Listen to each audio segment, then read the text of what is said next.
What if I told you the most important love story of your life isn't about finding the one? It's about becoming the one you have been searching for all along. Today, I am flipping the script on everything you thought you knew about self-love. Stay tuned. Welcome to the Reinvention Lab, where ambitious women transform loss into legacy. Hosted by Master Certified Life Coach and fellow trailblazer Sandy Linda, this is your space to discover how life's biggest challenges can ignite profound transformation, where grief becomes growth, setbacks become stepping stones, and your unique story lights the way for others. If you're ready to turn life's challenges into opportunities for leadership, legacy, and forward momentum, you're in the right place. Let's dive in. Hello, creative humans and fellow trailblazers. Thank you so much. Valentine's Day is lurking around the corner, like the one relative who always asks, why you're still single? You know the type, right? And I can already feel some of you reaching for the skip button because, not another Valentine's Day thing, Sandy. But wait. Before you roll your eyes so hard they get stuck, we have all been there. This isn't your typical buy roses and chocolate pep talk. In fact, consider this your official permission slip to break up with the whole one day of forced romance circus. Let us flip the script entirely. Instead of dreading February 14th, what if we use it as our launching pad for something insightful? Something that doesn't require dinner reservations, overpriced flowers, or those conversation hearts that taste like sweet chalk. I am excited to share how true self-love can be a powerful tool for transformation. So let's dive in. What is self-love after loss? It's about creating space for your grief and growth, a permission to honor your pain while still reaching for joy, and understanding that loving yourself through loss might be the bravest thing you will ever do. For years, I was the person everyone came to for support. I always extended grace and compassion to others while running on empty myself. I wore my self-sacrifice like a badge of honor, believing that putting myself last somehow made me a better person. It took walking through the storm of grief for me to realize how backwards I had it all. Working with my clients, I've seen how many of us, especially women, believe we can somehow shame ourselves into becoming better people. We try to criticize ourselves into growth, to fault find our way to improvement. But here's the truth I have discovered. You cannot hate yourself into a version of yourself that you can love. I'm going to discuss what it means to practice self-love. Not as a surface level concept, but as a profound journey of transformation. I will talk about how to break free from the cycle of self-criticism, how to build a sustainable practice of self-love, and most importantly, how to recognize that prioritizing yourself isn't just okay, it's necessary for your growth and healing. Today's episode is your permission slip to love yourself differently. Whether you're healing from loss, fighting through change, or tired of feeling like you're never quite enough. Join me in reimagining what radical self-love truly means. And hey, no fancy dinner reservations required. Though I fully support treating yourself to that fancy chocolate you have been looking at. Self-love comes in all forms after all. To understand why some people despise Valentine's Day, it helps to explore the history behind this romantic celebration. We can thank the famous 14th century poet Geoffrey Chaucer for the romantic Valentine's Day tradition. His poem connected lovebirds and Valentine's Day, inventing a new story about gracious love. Talk about an influential marketing campaign that lasted centuries. Here's what matters for you, especially those navigating life after loss. How do you transform this commercialized holiday into something meaningful for your healing journey? Now, let's fast forward to our modern day, where Valentine's Day has become this fascinating mix of genuine feeling and commercial pressure. Did you know Americans spend over $20 billion annually on Valentine's Day? That's billion with a B, folks. Here's what I find entertaining: how this single day has shaped our expectations about love and relationships in ways we might not even realize. We have created this narrative that grand gestures equal deep love. There's immense pressure to perform romance on schedule. We have somehow decided that romantic love deserves more celebration than any other forms of love. And single people are made to feel like they're missing out on something essential. But here's what you need to ask yourselves: why do I give so much power to a single day to define my worth and my relationships? The irony is that a poem about lovebirds telling people how to love, yet here we are, centuries later, letting commercial interests and social pressure dictate how you should express your emotions. What if, instead of letting this one day define your relationship with love, you reclaim its rebel spirit? What if we celebrate love in all its forms, not just romantic love, but self-love, friendships, family bonds, and community connections? Now that we have explored the context of Valentine's Day, let's dive into a crucial aspect of self-love: the power of intentional solitude. Let's talk about something that might feel a bit uncomfortable at first: being alone. You know that feeling when you are scrolling through social media on a Friday night, seeing everyone's highlight reels, and wondering if you're the only one sitting home solo. Well, stick with me because we're about to flip the script on what being alone means. Here's the truth: loneliness and solitude might look similar from the outside, but they are as different as a warm hug and an awkward side hug. You know what I mean. I used to be that social butterfly, the one who'd rather be anywhere but alone with my thoughts. Then life threw me one of those curveballs that change everything: the loss of my parents, my sister, watching friends drift away, and even losing my job. Suddenly, my world got very quiet. Too quiet. But here's what I have discovered and what research backs up. While loneliness can be as harmful to our health as smoking 15 cigarettes a day, wild, right? Intentional solitude can be as refreshing as a deep breath of mountain air.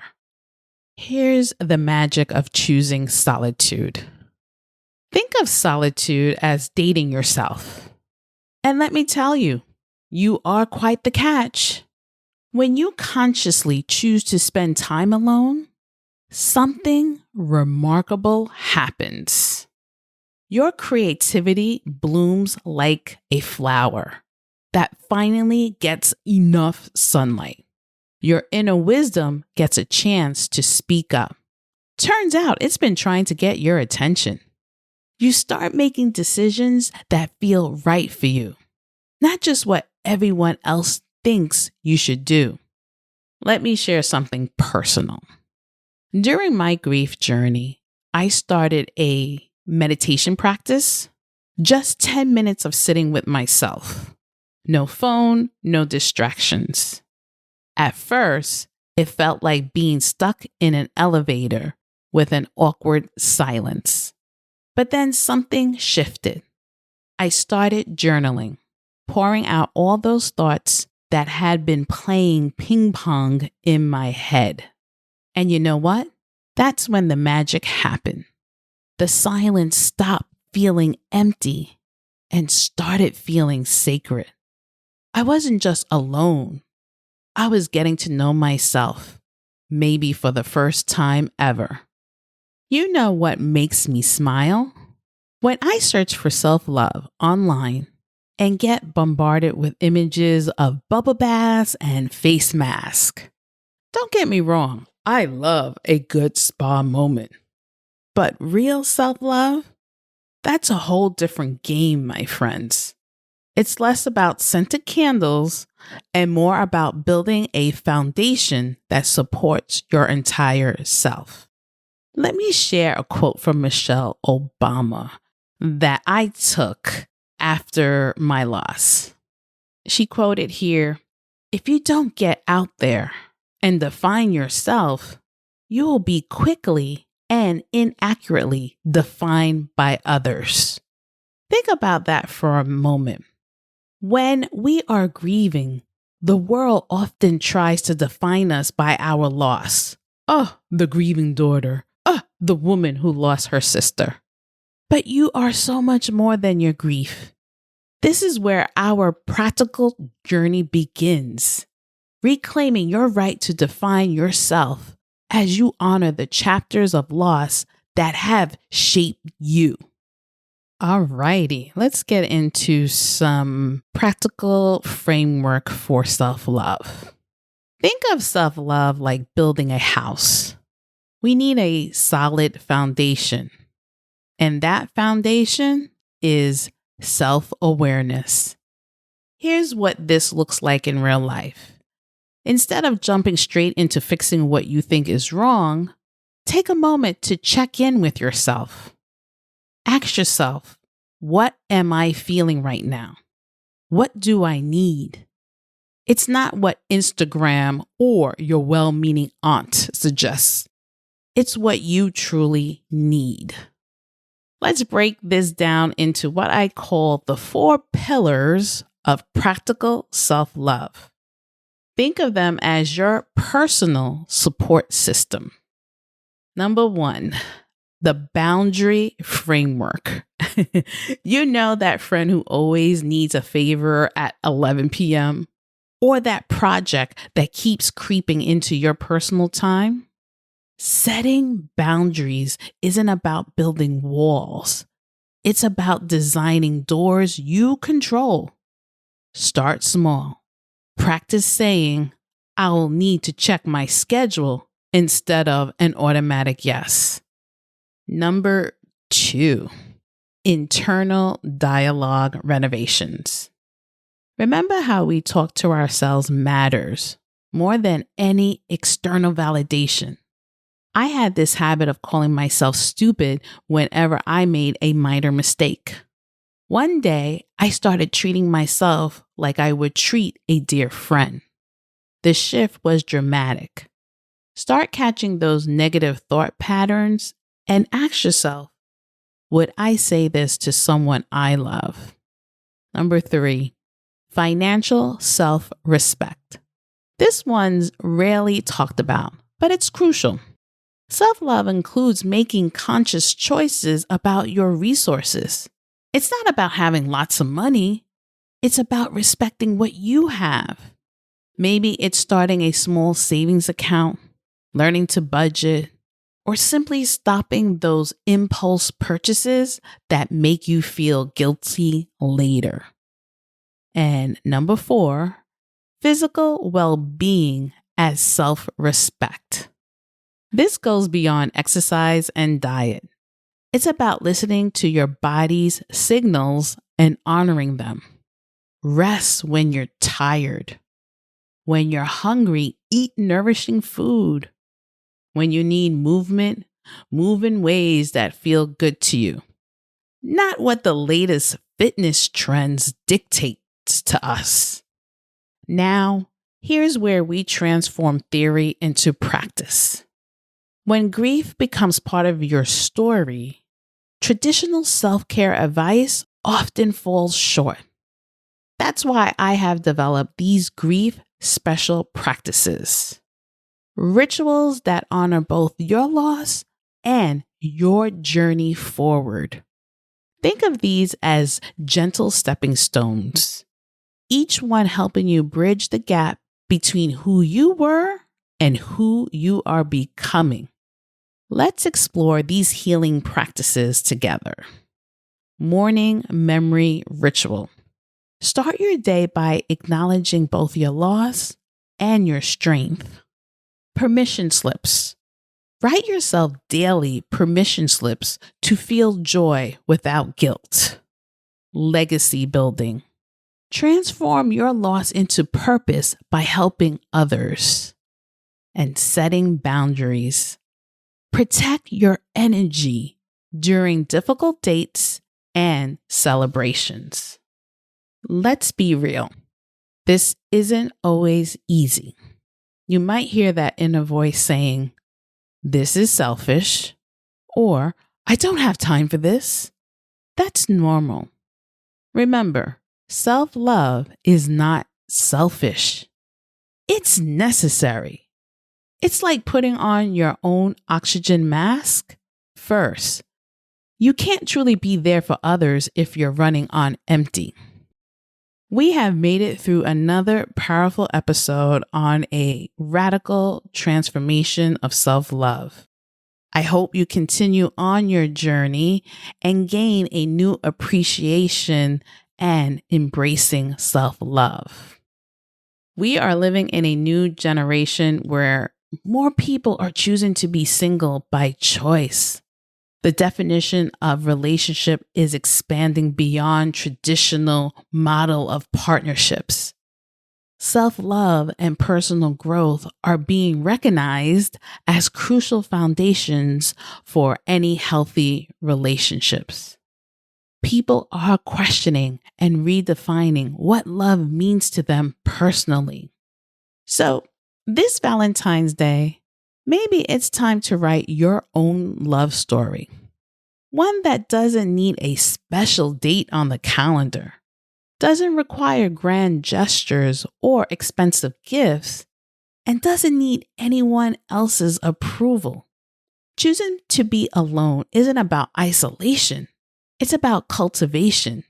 You're not just killing time, you're growing something beautiful. A relationship with yourself that will last a lifetime. The most radical act of love might be choosing how you want to celebrate it or not celebrate it on your own terms. And hey, if you still want that bubble bath, go for it. Just make sure it's part of a bigger picture of self-care that nourishes your whole self, your mind, your body, and spirit. Before I wrap up, I have a special invitation for you. Tonight, as you process everything I have discussed, I want you to try what I call the love letter to self exercise. Set a timer for 5 minutes, just 5. Write one thing you need right now, not want, but need. Then take one small step toward meeting that need. Remember, this isn't about perfection. It's about progress. It's about building a relationship with yourself that's based on understanding, respect, and yes, love. Real, practical, everyday love. And don't forget to subscribe to our podcast and leave a review to help more women discover the power of self-love. Thank you so much for listening and have a great week. Bye, everyone. Thanks for joining us on the Reinvention Lab. If today's episode inspired you, don't forget to follow and share it with someone who's ready to turn their challenges into opportunities. Want to take your journey to the next level? Visit sandylinda.com/program and apply for coaching today. Together, we'll turn your story into a legacy. Until next time, keep moving forward with purpose, passion, and power.